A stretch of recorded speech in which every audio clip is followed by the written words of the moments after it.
faith na kailangan po natin talagang pag-aralan. We need to study the Word and we need to submit to what the Word is saying to us.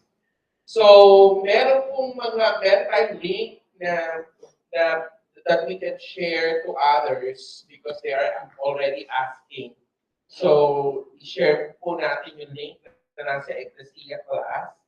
So, ipo-forward ko lang po kasi maraming nagtatanong.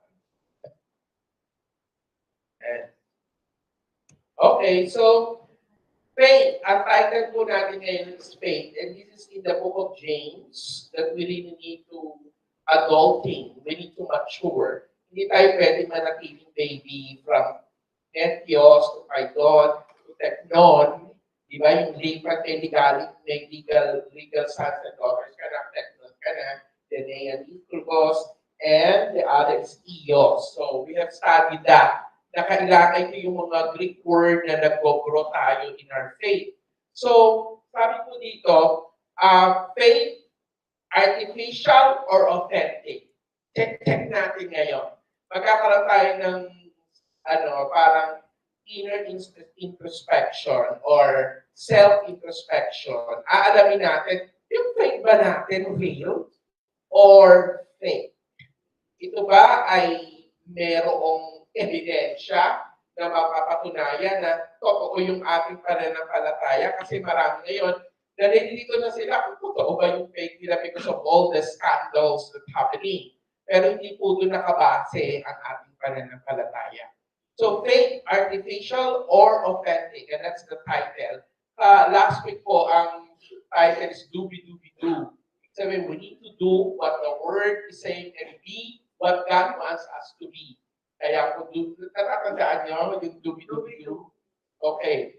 So, sharing question po. Give me some things that do go together. Example, bread and butter, salt and pepper, Batman and Robin, pen and paper, burger and fries. So, sino po sa inyo na may nag-isip na laging magkasama, papa, that always, sige, Ate Olga? Pray, wow, biblical, galing ka. Praise and worship. And they are, they always use interchangeably in the Bible. Kasi minsan akala natin, ang worship yung mababagal, ang praise yung mabibilis. Hindi. Pero praise na mabagal, may worship na mabilis. So, hindi naman sinabing pag-praise mabilis, tapos worship mabagal. It can be both. Okay? Ano pa? Sister Rosana. Oh, wow. Parang ice cream. Ang sarap. Okay. Yes, Kat. Oh, ay tago-taguan. Maliwanag ng buwan. Okay? Ano pa? Sharing question ko, you need to share. Ang dami ni baon na. Sige, PJ. Okay. Huwag daw kayong kakain ng dinugaan pag walang puto. Okay. So, dinugaan ng puto, okay?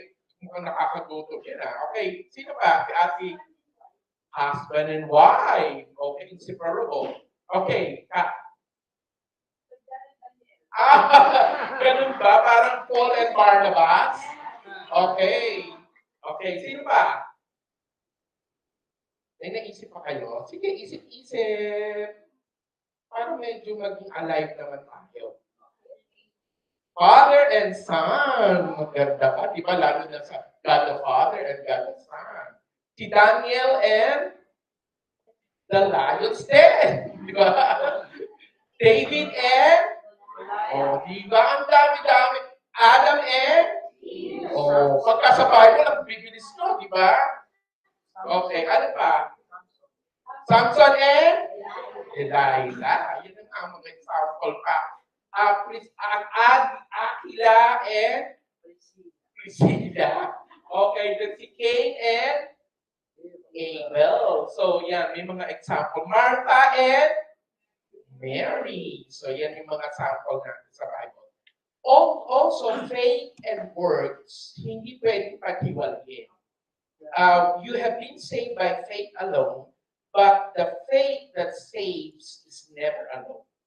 ang pananampalataya na kapag liligtas sa akin, hindi siya pwedeng nag-iisa.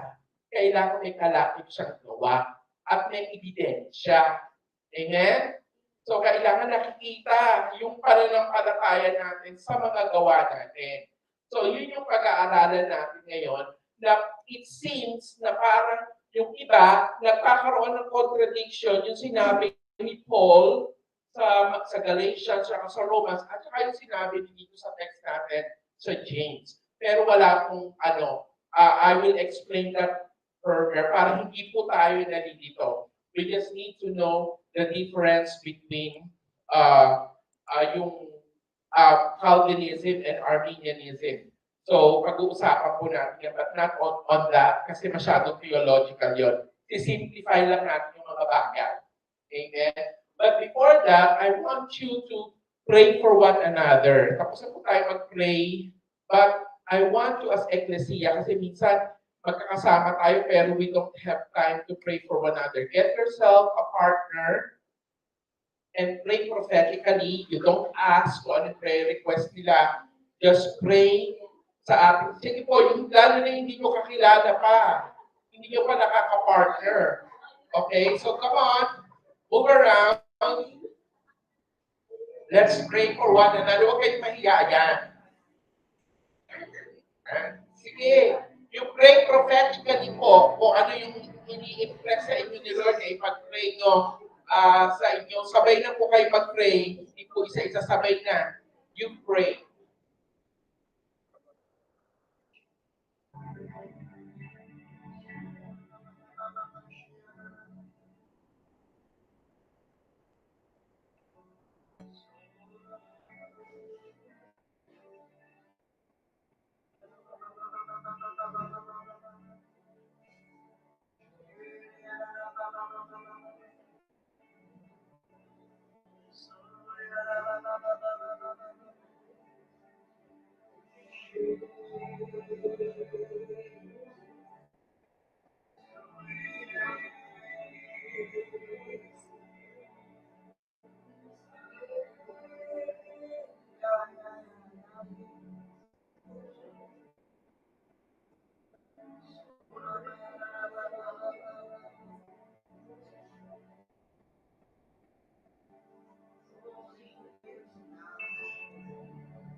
Thank you, Abba Father, in this time as we gather together.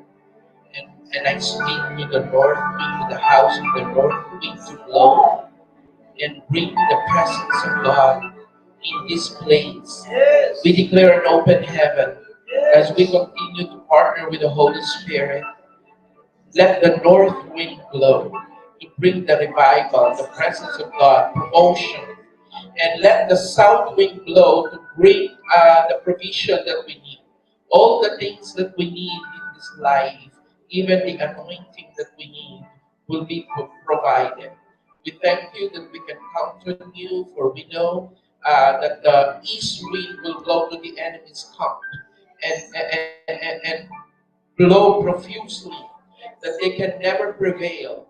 And we thank you that there will be no more hijacking of divine thought, that there will be a free flowing of your wisdom in the midst of us, Lord, that we need to understand more of your word, oh God, and help us to have the anointing of Paul, the anointing of David, the anointing of Moses, and Isaiah, and Daniel, the anointing of God. We thank you that the anointing is available in our time today. Let there be free flowing of anointing. Let the river that flow from your throne, oh God, touch our very hearts to cleanse us and purify us and make us holy. Oh, let the river of mercy flow. Let the river of love flow. Let the river of peace and joy flow in the midst of us. We thank you that we can count on you, for you are reliable God. And we pray, oh God, that you just keep on touching each and every one of us, because we are your ecclesia, that you will be the one to teach us and guide us and lead us, oh God, that we will be molded and turned into more of you, Lord, that we will become more holy because you are holy, God. Salamat po, Panginoon, sa dakilang pagmamahal mo. Salamat, Ama, that you really love us, Abba, Father. And we thank you, God, that you're moving even in our families, touching them one by one and changing them from one level of glory to another level of glory, oh God. Thank you for all your provision. Thank you that you are a good, good Father. Thank you that we can count on you, oh Lord.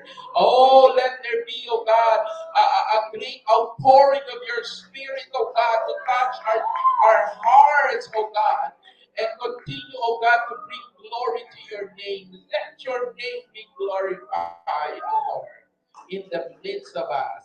We give you praise, we give you honor in Jesus' name.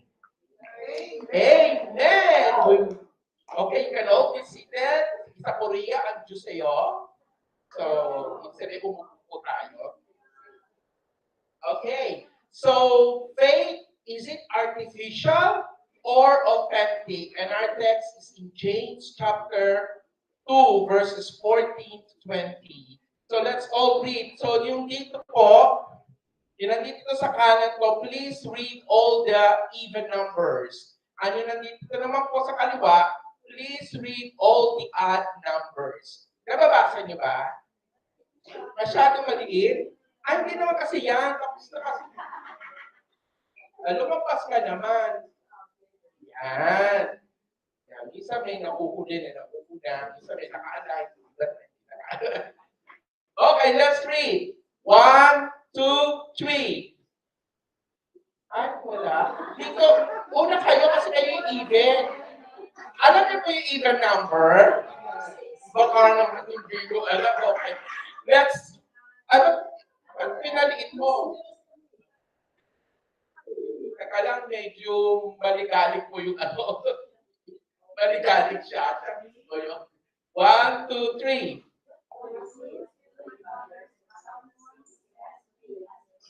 But does not have words. Oh, that's a very good translation. Can that faith save him? So, yung bang tinatanong niya, it's a question. Actually, it's a rhetorical question. At pagka in the old times, pag rhetorical question, the answer is no. Can that faith save him? So, hindi. So, verse 15.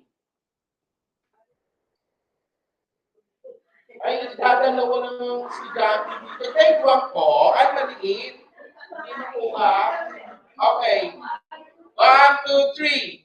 If a brother or sister is poorly clothed and lacking in daily food, yun na sa kabila. Hindi sa And one, two, three. And one of you says to them, go in peace, be warmed and filled, without giving them the things needed for the body. What good is that? Wow. Is dead. Patay. So verse 18. And I have works. Apart from your works, my faith by my works. 19. You do well. Even the demons believe and shudder. You foolish person, that faith apart from works is useless. So yung mga nagsasabi lang na they believe only in words, pero walang action, useless yon. Hindi yung faith that saves. The faith that saves is a kind of faith na meron kang ginagawa. You stand on what you believe.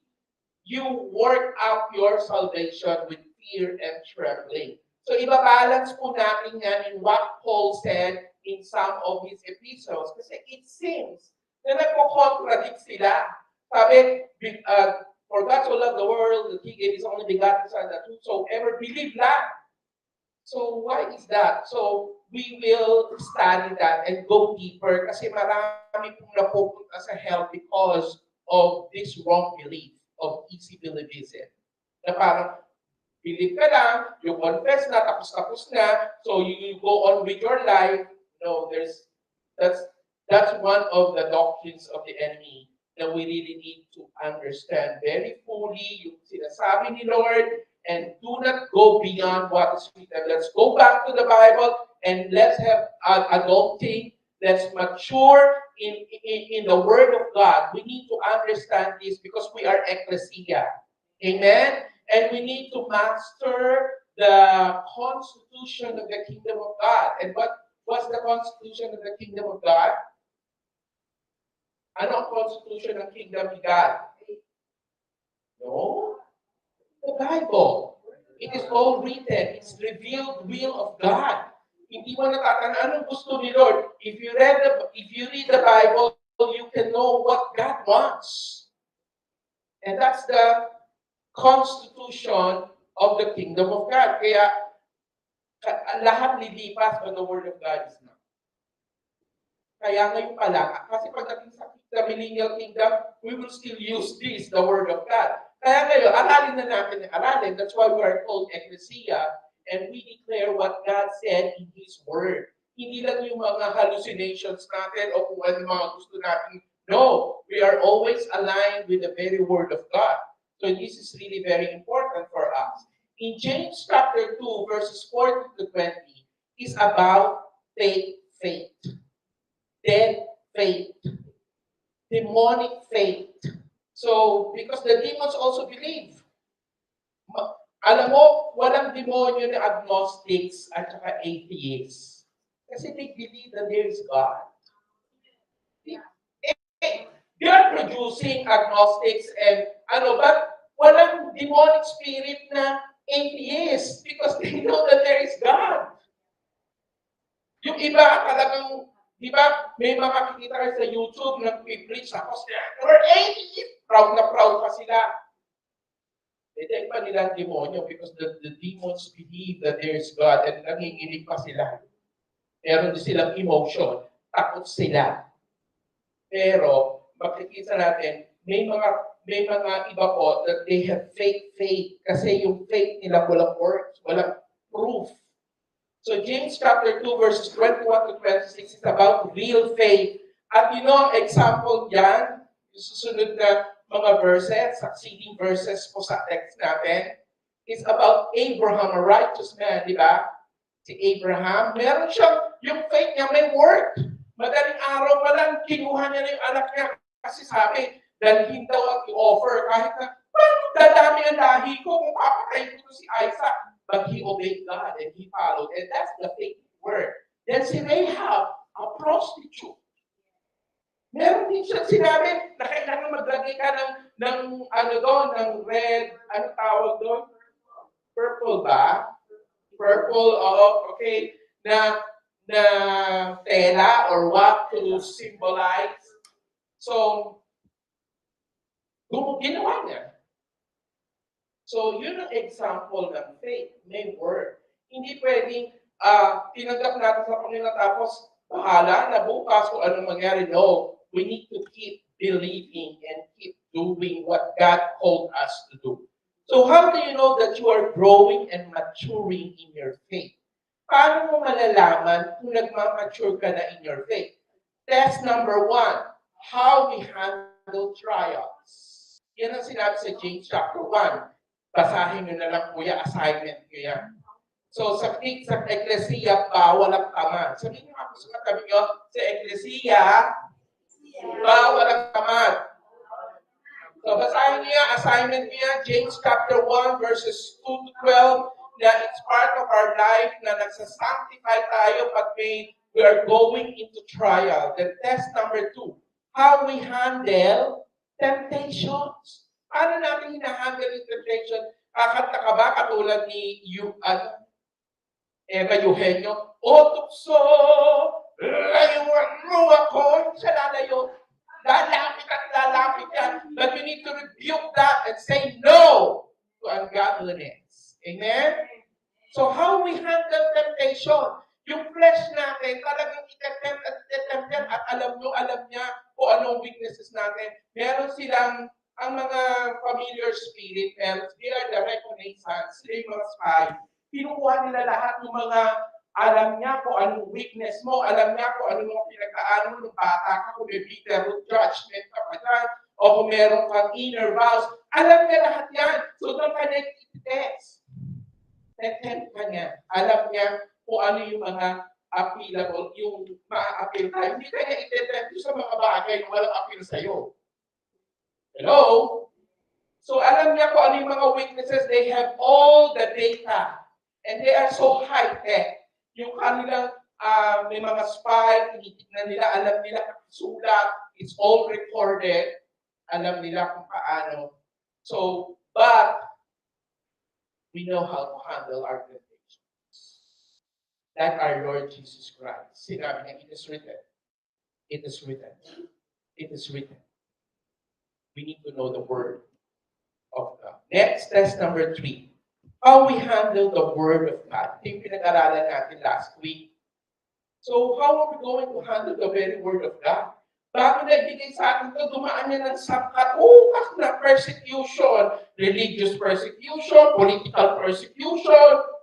So, yung kanyang preservation, para na-preserve with 40 different authors, tapos iba-iba sila ng pinanggalingan, iba-iba ng katayuan sa buhay, merong king, merong fisherman, merong farmer, merong but makikita mo there's unity in the Bible because we have one author and that's the Holy Spirit. So how are we going to treat the Word of God? The constitution of the kingdom of God. Ano na lang ba natin yan na parang babasahin lang natin, okay, nakapagbasa na ako ng one chapter, okay na. No! We need to read it as if this is the love letter of our Father in heaven na talagang babasahin natin dahil the Word of God is living and active. Next, test number 4, how we handle people. Makikita yung character natin kapag meron ka ng mga, kunyari yung anak mo ang kulit, o kaya meron ka ng even your siblings na parang bakit ganyan, but andun pa rin yung love, you overcome evil with good. So how are we going to treat and handle people? Minamanipulate ba natin sila? Because tayo yung parents, you just need to obey. Okay? Ayoko ng pula, gusto ko puti. Huh? Where is that in the Bible? So, igigiit mo yung gusto mo. No! Naalala ko yung istorya sa ancient about yung tatay ngayon sa hamburger, di ba? Eh, kasi nakita ang laki ng hamburger. Yung tatay, inano niya na, pinati-hati niya kasi sabi, hindi kasya sa bibig ng anak ko to. So, hinati niya na para hindi naman magmukhang. Tinulungan niya yung anak niya, pero yung anak niya hindi na, you ruined my hamburger! Nag-iiyak siya. So, because, inaano natin yung iba to be like us. Iba sila eh. We need to go that. Kaya kapag nakikipag-usap tayo sa bata, we don't talk na parang mataas tayo, we go to their level. Oh, anak, anong kailangan eye to eye with them? Because with how we treat people, if you are the boss, ano ka sa mga subordinates mo? Nawawala pa ka-Kristyano mo pag boss ka na. How you treat your driver, how you treat your helper. So, katulad ng misis ko, kahapon, siguro nagigil siya, nanonood siya. Yung helper namin nasunog, yung ano, pero kita ko tungtuwa ko sa kanya, hindi ko na nagagalit. Kasi dati talagang masyadong ang misis ko yung OCC.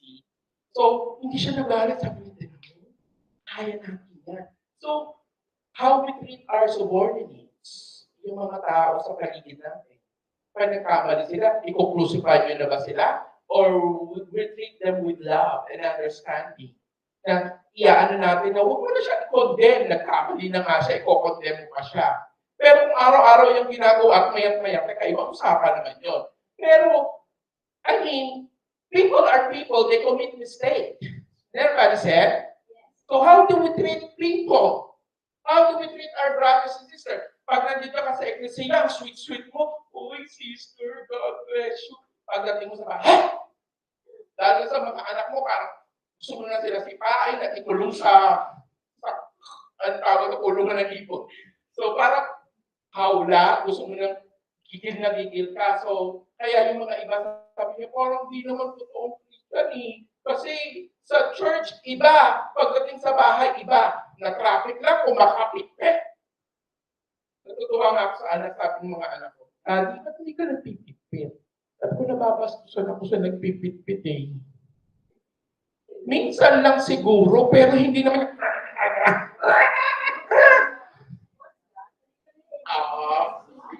yung horn. Kusina, sorry. Tabi-tabi. Okay, number 5.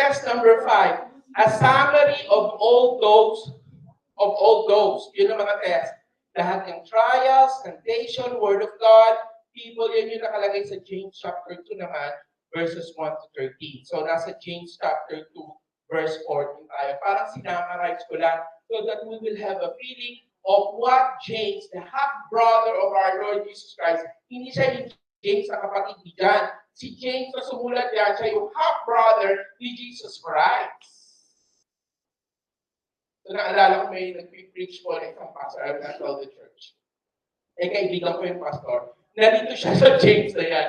Sinabi ko, no, yung James na yan is not the James na kapatid ni John. Siya si James na kapatid ni Jesus Christ. Ay, oo nga, nalito ako. Nag-admit naman siya agad. So, that's good. So, faith is not a nebulous feeling that we work up. Faith is simply acting on what we know is true. We need to act again. Pag alam na natin yan yung sinabi ni Lord, gawin na natin. Huwag na tayong magkunwari at ayaw mong baguhin ang diwas kong gawin. So we need to change. We need to, tayo ang mag-a-adjust sa Word of God. Hindi yung igigingit natin, hindi, nakasanayan ko na. Alam ko, pinanganak akong katoliko, kantado, ikahadiyero, at saka kung ano-ano pa.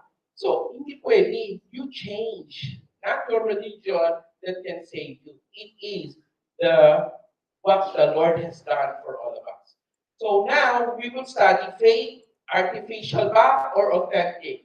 4 characteristics of a fake faith. Faith, based from our text.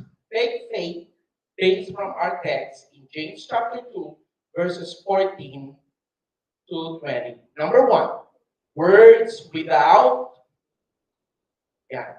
Yung words na walang action, fake yan. Sight without sympathy. Nakikita mo na yung pangangailangan ng kapatid mo para, okay, God bless you. Cute mo. Eh, wala na ngang pagkain eh. Wala na nga siyang damit dahil nasunugan sila. Wala na nga yung kapatid mo, wala nang, hindi na makapagtrabaho kasi wala siyang pamasahe. Sasabihin mo lang, God bless. Hindi yan true faith. Profession without proof. Promotion without conversion. So these are all the characteristics of fake faith. Actually, nakuha ko po ito kay Skip Heitzig. Kanyang tinuro and very, very prolific preacher. Okay, number one.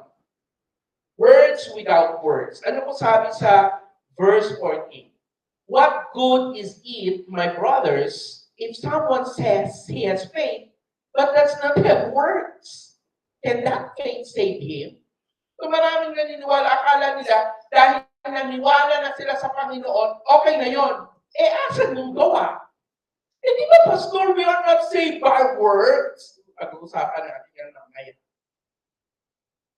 I-deal natin yan para mas malinaw, okay? But words, sabi dito, very clear, and it's also jive with what Jesus said. Not all who call, Matthew 7:21, not all who call to me, Lord, Lord, will enter, but those will enter the kingdom of heaven. But those who do, diba, merong work. Hindi pwedeng, Lord, Lord, kaya wala ka namang ginagawa. Hindi ka naman part ng ecclesia na nag-legislate at gumagawa ng mga submissions at nagpe-pray and change the trajectory of the seven pillars of our society. So that's a rhetorical question. Can that faith save him? That's a rhetorical question, and in the original Greek language, it demands a no answer. So a faith declaration that does not result in life transformation, walang nagbago sa buhay mo. Nagbilib ka kay Lord, pero dati kang palamura hanggang ngayon, mas malito ka pang magmura. Wala. Dati kang sugarol, ngayon, kasino ka na, nag-upgrade ka na, mas sugarol ka pa. Wala. Hindi yan. Words yan without works. Dapat may mga changes sa buhay natin. Hello? Yan ang true faith. Na may mga changes sa buhay natin. Dati tayong tamad na magbasa ng Bible. Ngayon, masipag na. Yan ang eklesiya. So, may pagbabago po sa buhay natin. May mga ginagawa tayo sa buhay natin to be sanctified true and true until the Lord's coming. Mga kapatid, malapit na pong dumating ang Panginoon. Are we going to be like the foolish virgin na walang faith, yung faith nila? Or we need to be like the 5 wise virgins, that they have the anointing of the Holy Spirit? Malapit na pong dumating si Lord. Sayang naman yung mga pinagpapagal natin dito. Nagkikita tayo, nagtuto, lahat ng mga feast, inaano natin, no-observe natin, pray tayo ng pray, tapos biglang naiwan ka pala. Di ba parang ang sakit naman noon? Andito na, ikaw doon na natin, pati pamako. Di ba? Gawin na natin yung mga dapat gawin because the Lord is coming very soon with all the things that happening in the world. This coming October, the United Nations is planning and calling all the nations to have a covenant with all the nations. And I believe that's the Daniel chapter 9, verse 27. And that's the beginning of the tribulation. So why the United Nations is calling all the nations to have a 2-state solution for Israel? And we know that the war in Israel is also one of the signs of ano na, recess na. Gusto niyo na kumain? Okay. So, there's a lot of things happening in the midst of us. So, we really need to be aware, watch and pray as ecclesia because we know that the Lord is coming very soon. There's another blood moon that's coming. And October 2 is the Rosh Hashanah, the New Year that it's really very, we're entering to the year of Hay, Yod Hay, Vav Hay. So it's really very important. We are entering to the supernatural wind of the Holy Spirit. And this time is there will be a divine acceleration for the Melchizedek priest. Di ba pinrepare tayo ni Lord John? No, we are Melchizedek priest, and on October 2, together with Pastor Obet, we will have a celebration here because we need to welcome the new year. Nagbinugulo nila yung mga calendar, but we, as Christians, that's Holy Convocation, and we need to gather together and celebrate the new year this October 2 from 6 to 9. Magboblo tayo ng shofar. Bring your own shofar. Because that's the wind of the Spirit. That's the hay. And that's the wind. So, i-explain pa yung mga importansya doon. So, ito yung mga sineselebrate natin na we need to do that more and more. So, beware of merely intellectual faith. They talk the talk, but they don't walk the walk. Salita lang salita.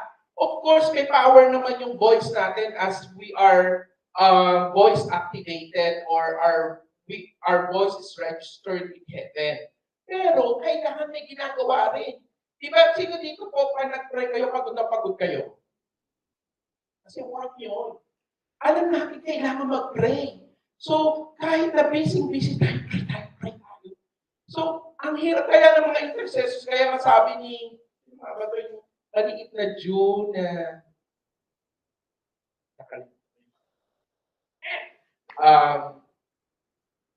Morris Cerrudo. Sabi niya, the world is in the hands of the intercessors. Kaya siya, ang dami niya mga intercessors, kaya yung mga tao dun sa what place dun sa Africa, sabi niya, ay, alis tayo dito, 75 meters, hindi tayo pwede kasi andito yung man of God. Kasi isang kaumpak ang intercessors niya. So, Boris Cerrulo. Cerrulo, yung Diyos siya na, okay, grabe ang anointing niya. Takot na takot yung mga witches sa kanya. Sabi na, sino yung darating? Bakit ganyan ang Sabi niya, ulungan niyo kayo at takalsi kayo. Kasi ang dami niya intercessors. Si Billy Graham, kaya very productive yung ministry niya because of the intercessors. So tayo mga intercessors, sa ating nakasalalay, ang bansa natin, the Ecclesia is the panacea to all the problems of our society. And everybody said, Amen. Kaya bilang Ecclesia, wala tayo nagreklamo. Nasabihin natin, although nagsisi na po ako, nag-repent na po ako, chinage ko yung president natin, sabi ko, grabe naman. Nagpa-concert ng Duran-Duran, 35 million ang nagasto sa isang 3 oras lang. Ano ba yan?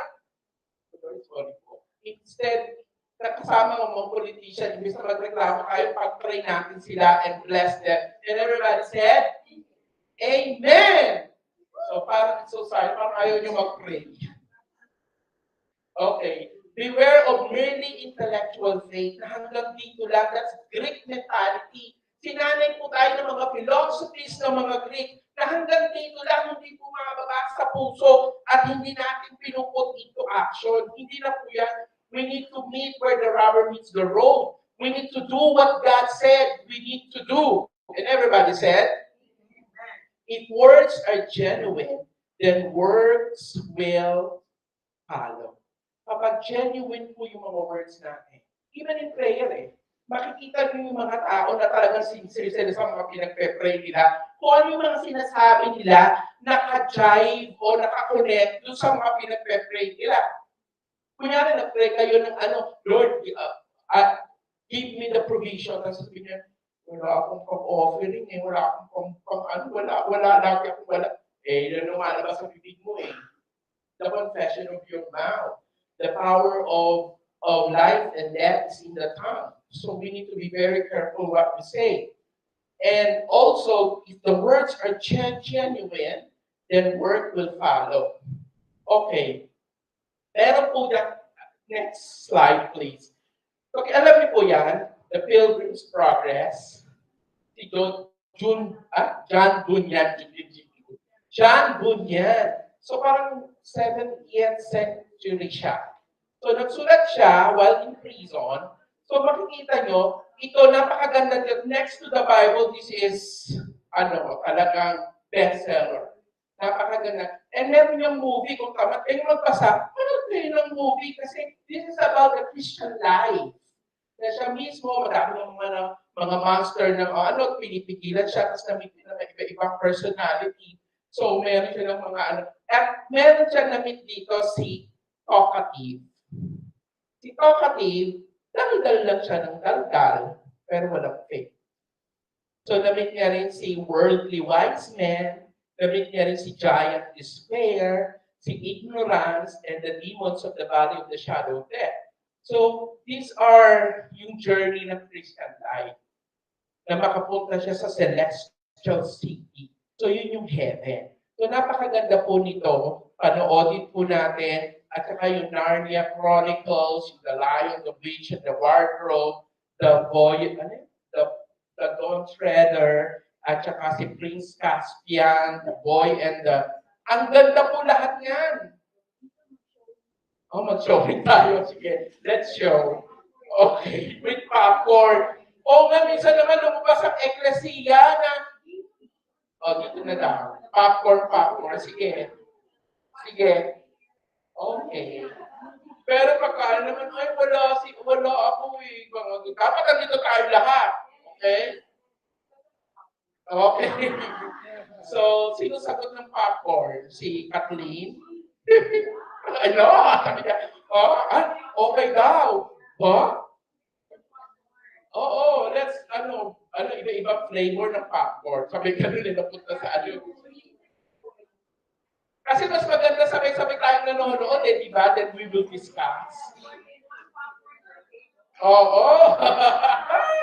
Sige, planuhin natin yan before the Lord returns. Gawin niya yung agad-agad. Okay. O gusto nyo, doon tayo sa Manila Pet. May ko rin magdala ng popcorn. Okay, next. Sign without sympathy. Sabi sa verse 15, if a brother or a sister is poorly clothed, sa ibang translation, naked, hindi naman ibig sabihin doon yung bird, apparel niya, yung hubad. Talaga, hindi yun. Poorly clothed and lacking in daily food. And one of you says to them, go in peace, be warm and filled, without giving them the things needed for the body. What good is that? Nakita mo na nga, papatiran mo hiyang-hiyalang siya sa sarili niya, hindi siya makahingi. So, yung mga pulubi nga, alam ko marami sa inyo nagbibigay sa pulubi, kaya alam minsan nagdadalawang isip ka pagka yung mga bata, ano ba to? Iinar ba nila? O ano lang nila? O bibigyan mo na lang ng pagkain or what? So, naalala ko si WK, si Brother Wee. Nung sinamahan namin siyang mag-ano niya sa mukha. Tapos nakita niya, merong parang family na nandoon sa, alam mo yung bilog, nilalagay dyan sa ang tawag doon, tare o whatever, basta yung bilog na malaki. Doon sila nakatira. Tapos sabi ni WK, pumunta sa amin. Siyempre kami busy di ko sabi sa Pastor John, I think we need to minister. Okay. Sabi ko niya, minister. Parang pumunta ako doon, tapos kinausap ko, tapos nag-share ako ng word of God, pinatanggap ko sa Panginoon. Tapos maya-maya, umakit ako sa taas, kumuha ko ng Bible, at saka babasahin, binigay ko sa kanila, tapos binigay ko sila ng 100 pesos. Okay. So, sabi ni WK, what did you do? Sabi ko, well, I shared the word of God to them. You said I need to minister. So, pinatanggap ko sila sa Panginoon, tapos pinipray ko sila, tapos binigyan ko sila ng Bible. At, oh, you don't have Bible in your pockets. Well, I have feet. So, umakyat ako at bumaba ako ulit. Oh, tuwa si WK. So, minsan, may mga ibinibigay sa atin ng Panginoon.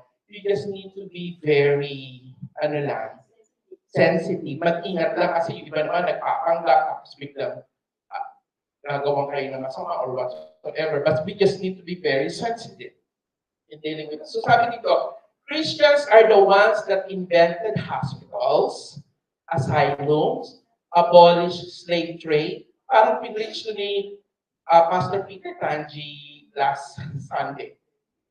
Umaatid po kasi ako sa CCF every Sunday para i-accompany ko yung dalawang anak na lalaki para mag-mature sila.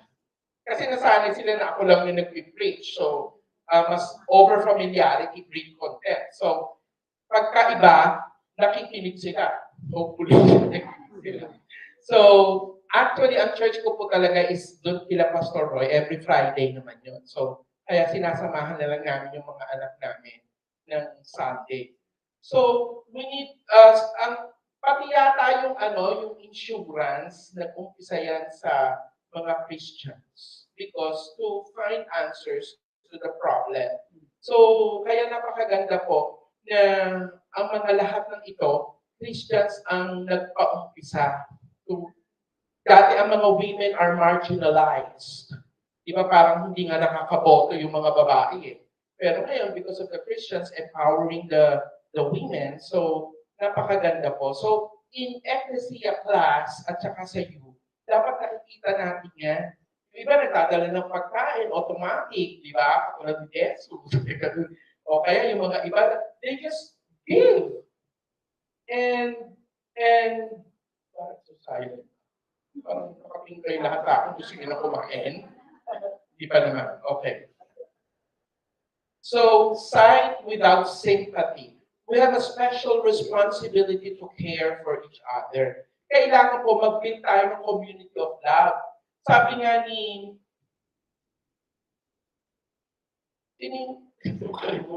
Robert Meese, sabi nga, kahit negotiate kayo, kung wala namang community of love, magpapakaya na mag-aanuhan lang kayo doon, magkakagulo. So dapat dito pala, nagpe-prepare na tayo, we need to love one another. And everybody said, kaya yan sa Ecclesia class, kaya tayo po, we love one another, we care for one another, kung ano yung magagawa natin tulong, if they need prayer, kaya kanina nag-pray for one another. Wala pa sila dito. So, yung mga late, hindi kayo nakapray, pray na lang kayo mamaya. So,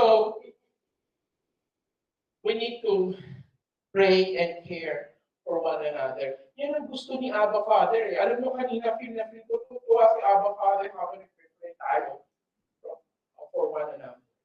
Gusto niya yun. Iba eh. So, na-feel ko yung katuwaan ng joy ng ating Ama sa langit pag tayo ay nagpapadalaginan sa bawat isa. Hindi yung nagkakasalubong na sa elevator eh, hindi man lamang mag-say, sister, oy, kamusta, wala. So, dapat i-improve natin ang fellowship, ang level ng camaraderie and brotherhood and sisterhood dito po sa Ecclesia class. So next, sight and without sympathy, sabi sa 1 John chapter 3, verses 17 to 18, similar to what James is saying, si John naman, but if anyone has the world's good and sees his brother in need, yet closes his heart against him, how does God's love abide in him? Little children, ito yung word, ang Greek word is teknon.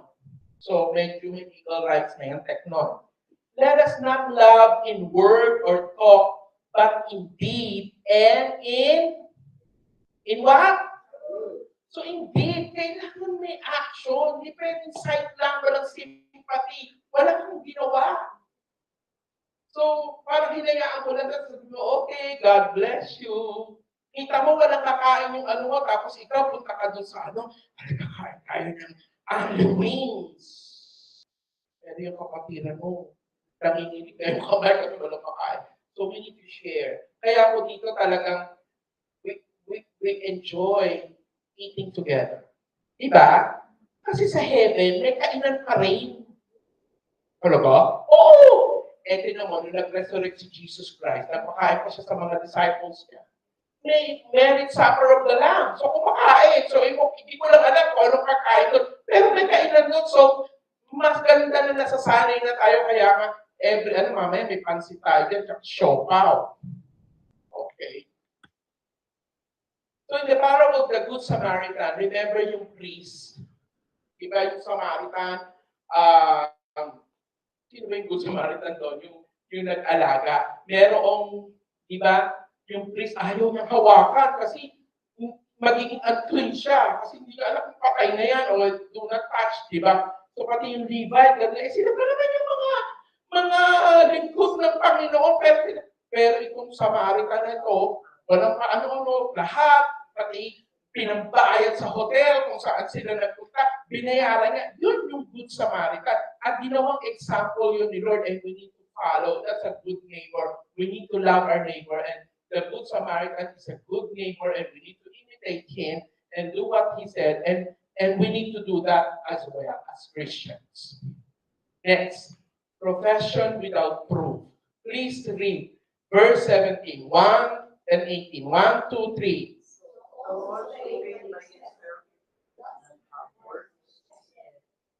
Someone is your faith and word. Show me your faith apart from the word. O diba, parang naghahamon ng debate. Sige, pakita mo sa akin yung faith mo na walang work. And I will show you my faith with the works that I do. O diba? So, kasi, malinaw na sinasabi ni James, yung faith na walang work, dead yan, useless yan. Walang kwenta yan. So, huwag tayong magka-deceive sa kaaway na parang easy believing, I believe in the Lord Jesus Christ and you will be saved, you and your house. O, believe ka ako. Wala ka namang ginagawa sa kingdom ni God. Mag-grow ka naman at mag-mature ka. Paano ka mag-grow hanggang ngayon? Milk ka pa rin. Sabi sa Hebrews chapter 6, go on to maturity at walang bumog ng milk. You need to eat meat. Nakain natin ngayong meat yan. We need to grow and mature. In Matthew 9:2, sabi pa nito, in here James introduces an imaginary debate. Genuine believer versus fake believer. Akala nyo yung fake news ngayon lang, maraming mga fake faith. Walang work. May profession, you say it, pero walang proof. Walang ebidensya. Wala. Make the invisible visible. Kailangan ipakita natin kasi yung faith hindi yan nakikita. Pero may ebidensya. Nakikita yung faith because of the things that we do. Faith is invisible but you can see the effect or result of faith. Katulad ng ating Panginoon in Matthew chapter 9 verse 2. And behold, some people brought to him a paralytic lying on the bed. And when Jesus saw their faith, nakita yung faith. Saan? Invisible naman ang faith pero ano nakita nila? Yung ginagawa ng mga magkakaibigan para na hinukay pa nila yung room para ibabaan yung kanilang kaibigan. Ang hirap nun That's faith. Sabi nga, bahay ko yata ni Peter yun or what? So, kasi ang room nila noon, hindi naman yung mga room natin, parang cemetery yun. Paano nila, imagine that, that's faith.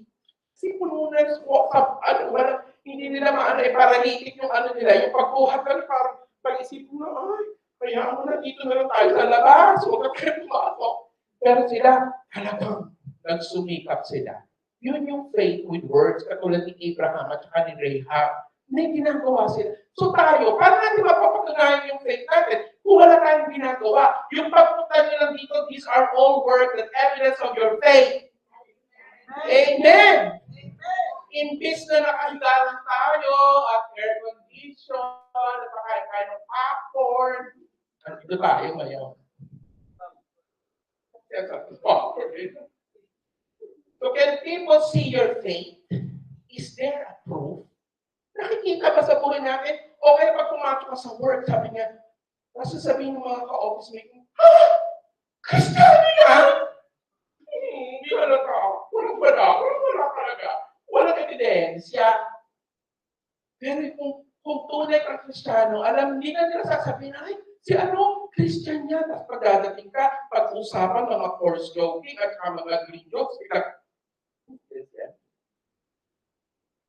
Kasi nahihiya sila na marinig mo yung mga sinasabi nila, mga green jokes. Tapos pag nagmula sila, brother, diba? Yun yung, may proof ka. Kasi alam nila prayerful ka. Alam nila you are full of love. Alam nila you are the salt and the light of this world. You influence them. You don't tolerate their sin. You accept them for who they are, but you don't accept what they're doing.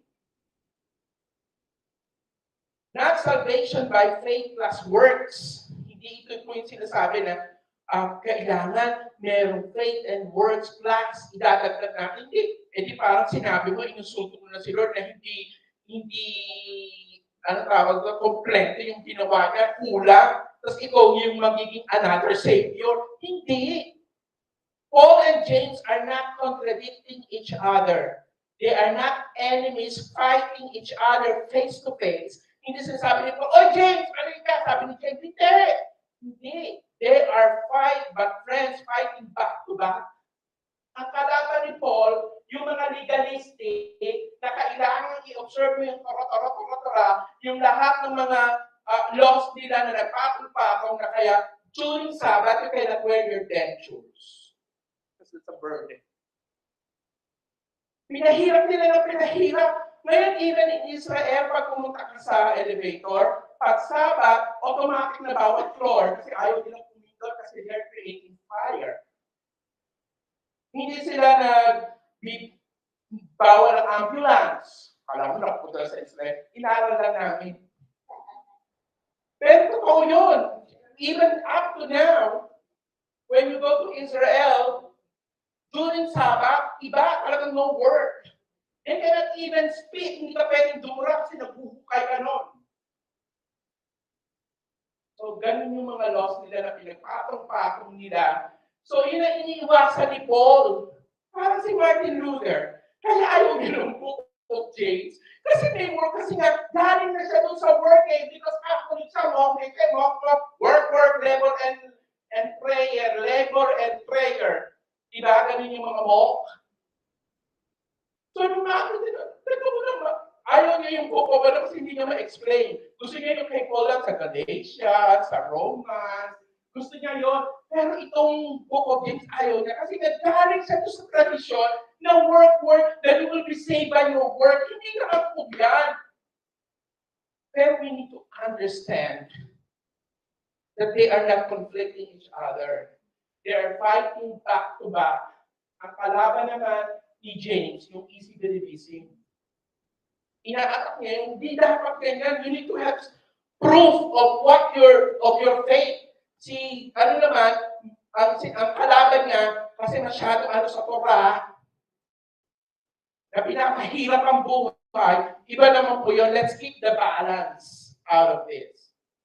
Next, profession without proof. Hindi nga ako dun.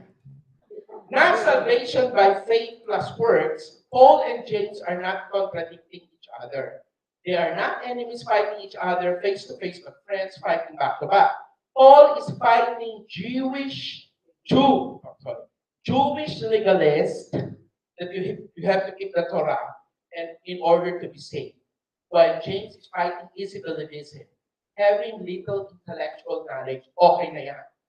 Because kaya ngayon nagkakaroon ng problema sa grace, sobrang grace naman. Of course, God is so gracious.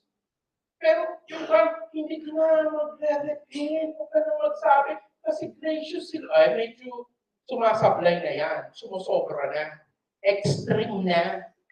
So we need to balance the mercy and the grace of God versus the justice and the righteousness of God. And everybody said, Amen.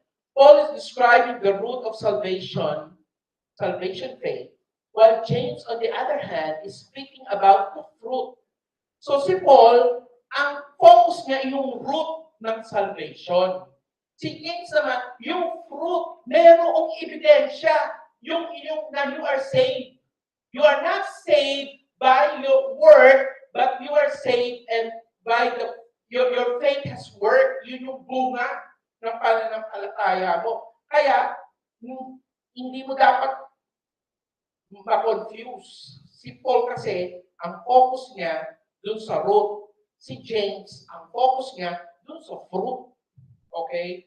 Paul speaks about being justified before God, while James is speaking about being justified before people. Kailangan nakikita ng mga tao.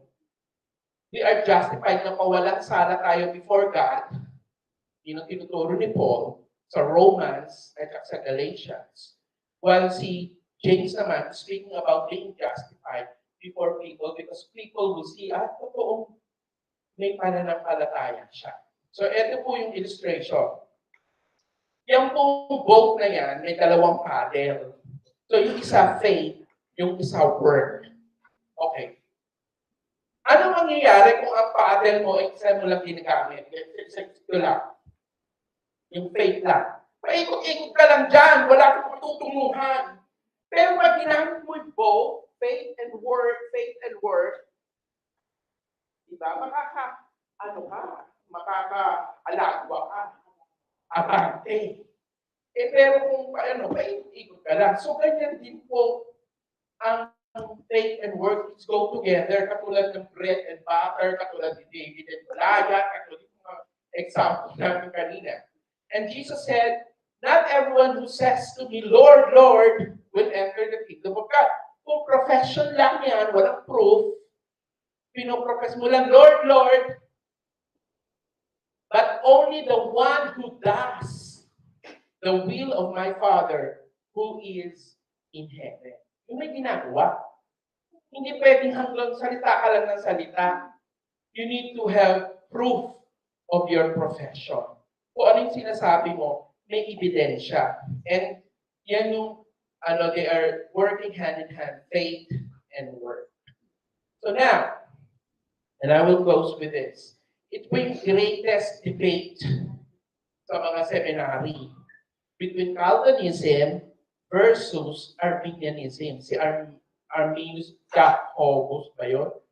Arminius Jacobus. Okay. Si John Calvin. Kilala si John Calvin? So ito yung mga famous proponents ng Calvinism. Si John Calvin, si Martin Luther, tama naman po sila. Kaya na pag nag-extreme na sila na yung mga kanilang mga followers nag-extreme, teka muna, naiiba. Si Jonathan Edwards, si Charles Spurgeon, si John Bunyan, nung gumawa po ng Pilgrim's Progress, R.C. Sproul, si Augustine, Church Father, yung mga Presbyterian, yung denomination Presbyterian. John Calvin sa Korea, napakadaming Presbyterians. Primitive Baptists, yung mga Baptists, yan po yung mga Calvinists. And United Church of Christ, yung UCCP, di ba? Tapos dito naman sa famous Armenians, si John Wesley, si Charles Wesley na nag-compose ng maraming mga songs for the Lord. So, magkapatid sila na ginamit sila for the revival in America. So, ang nanay nila, si Susana Wesley, 17 sila, pero everyday pinag-pray ko ng nanay nila doon sa, di ba? Yung mga nanay doon, yung makahaba na. Yung ginagawa, pinag-pray nga, isa-isa yun, 17. Kaya tinan nyo, naging famous revivalist po si John Wesley and Charles Wesley. Si A.W. Tozer. Nakabasa na kayo ng libro ni A.W. Tozer? Ganda, di ba? Hindi siya graduate lang kung ano pa man, pero grabe ang revelation niya. Si Billy Graham, of course, si D.L. Moody na maraming mga Bible school. Si C.S. Lewis, Oswald Chambers, si Andrew Murray, si paborito ko. Si Howard Hendricks. Siya yung ng teaching to change lives. So napakagaling po, kaya lang namatay na po siya. Nagpapirma ka ako yung sa GCF, no? Papirma ako, parang ano talaga. Kasi isa siya sa mga favorite na author ng book. And si E.M. Bounds, Thomas Aquinas, yung famous sa UST. So si Thomas Aquinas, they are Armenian. So anong kaibahan? Calvinist total depravity. Na lahat tayo, parang dahil sa kasalanan ni Adam and Eve, na parang depraved talaga tayo lahat. We're dead, spiritually dead. Tama naman yun.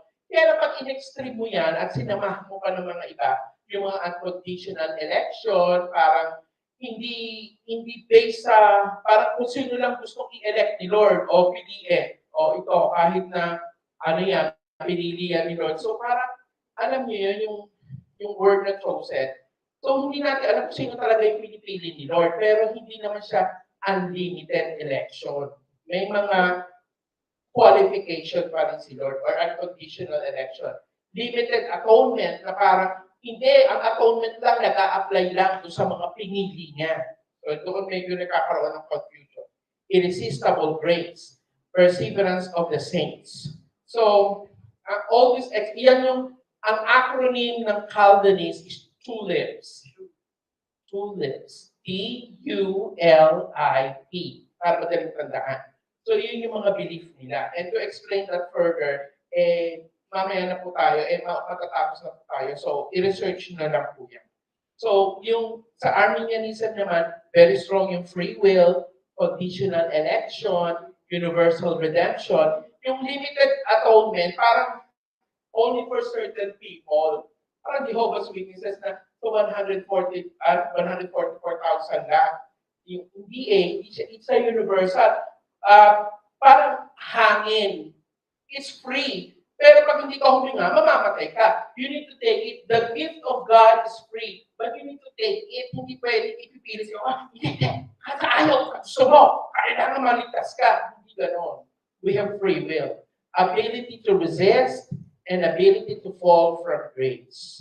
Kaya yung iba, they started good, but they end up na, katulad ni Kibuloy, I think he started good. And even yung sa Iglesia ni Cristo si Manal, they started good. Mga Presbyterian sila o may mga sila. Pero eventually, unti-unti, nawala sila, naging doctrines of demons na sila. So, we need to know that. So, number 4, commotion without conversion. Let's read verse 19. Come on, everybody. 1, 2, 3.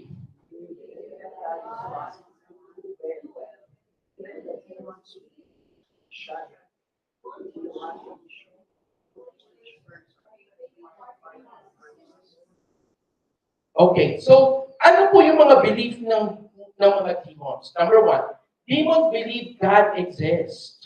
Kaya nga sinabi ko, walang agnostic at saka mga atheist na demon kasi alam nila nag-exist si God, hindi nila pwedeng i-ano yun kasi nakita nila nag-exist talaga si God. So, yung mga ibang agnostic, dinaig pa nila yung mga demonyo at saka yung mga atheists. Demons believe in one God, monotheistic sila.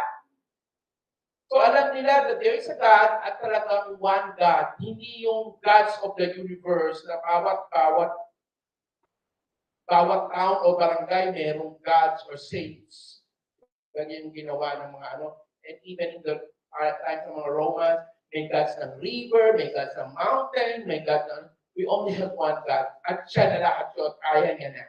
Demons believe in the deity of Jesus. In Mark 3:11, tignan nga natin ang Bible natin. So in Mark 3:11, so makikita po niyo po dito, para lang makita natin. Sabi po, and wherever the unclean spirits saw him, they fell down before him and cried out, "You are the Son of God." So imagine the demons are bowing down and acknowledging him as the Son of God. So makikita niyo po, and yung mga demonyo, ano pa nila yung name of God? You are the Son, and you are the God of the Most High God, Yahuwah El Elyon. Tapos alam pa nila yung mga Christian, parang hindi alam El Elyon. Yan yung pinreach ni Ed Lapis, na ano-ano, kung ano-ano, in-out of context siya. So, huwag tayo basta-basta lang mag-judge, lalo na yung mga preacher na marami na silang pinagkaanan at marami na silang nagawa sa bigat. They will never be perfect. Wala namang perfect. So, we don't judge them right away. So, hindi to tayo nandito para mag-judge. They believe in hell, eternal punishment in Luke 8:31. Alam nila na merong hell. Yung iba parang, imagine there's no heaven. Sino kumanta yan? Iba Beatles? Imagine nyo daw na walang hell, na walang heaven. So, mga kanta pa lang mag-ingat na tayo sa mga pinakikinggan natin na mga kanta. Katulad ng kanta ng USA for Africa. We are the world. We are this. Ano mali doon? Yung sinabi, when God turn is going to bread. Wala naman. Hindi naman ginawang, di ba? Yun na yung pinagagawa ng Diablo kay Jesus. Oh, if you are really the Son of God, please turn this stone to bread. Pero sa kanta, when that turn is going to bread, na-na-na, na-na-na. Tapos di Michael Jackson, di ba? Na-na-na. Di ba? Ganon. Hindi ko na maalala lyrics. So, maaralin ko. They believe that Jesus is the final and ultimate judge, yung mga demons. Alam nila At saka, alam nila ng mga demonyo ang Bible. Bigay ko kayo ng example na alam nila yung Bible. Yung temptation sa Matthew chapter 4. You say, you are the Son of God. It's written. The angels written. Hindi nga na-kinote na Psalm 91 yun. But it is in Psalm 91. It is written that the angels will carry you and they will not allow you to, ganyan, diba? Pero out of context. So si Lord mas alam niya, no? Alam niya. Do not, ano ang sinabi ni Lord doon? Do not put God to test. Diba? So huwag natin i-test si Lord. Presumption yun. Alam naman natin that we are the sons and daughters of God, pero hindi na yung para patunayan pa. Jesus he knows that he is the Son of God. Na sinasabi sa book of Isaiah that the virgin will give birth. So, alam niya siya yun. And all the rest ng mga messianic prophecies na pinulfill niya, siya yun. Alam niya yun. At hindi niya na kailangan. So, hindi porket marami kang alam sa Bible, you have that faith that saved. Si Nicodemus, di ba, nung umpisa pa lang, madaling araw, nagpunta siya kay Lord. Sabi niya, I know that you are a rabbi that comes from God, a teacher that comes from God, because of the miracles that you're doing. Pero hindi niya pa ma-accept. Sabi niya, ito sa mga sinasabi sa kanya ni Lord, highly theological. Unless a man be born again, you cannot enter the kingdom of God. So maraming mga tao, they claim that they are born again, but they are just in the door. Hindi sila pumapasok, nag-tight sila at the door, nag-praise and worship. But they cannot enter. You know what? Because they don't have real faith. Buti na tayo sa Ecclesia, we have the real faith. And everybody said, kasi merong works yung ating pananampalataya. Meron tayong ginagawa for our country. Meron tayong ginagawa para sa ating barangay. Meron tayong ginagawa for our family. Meron tayong ginagawa, we are praying and we believe and we keep on believing because we are believing believers.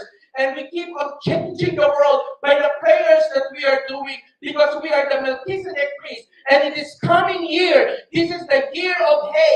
The Holy Spirit will blow and the wind from north wind and the south wind and the east wind and the west wind will blow. That we will see the authority that we have as believers. And there will be a lot of changes in this world.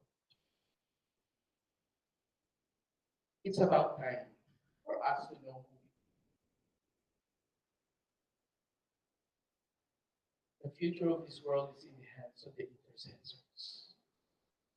We need to keep on legislating what the Bible says. We need to keep on believing.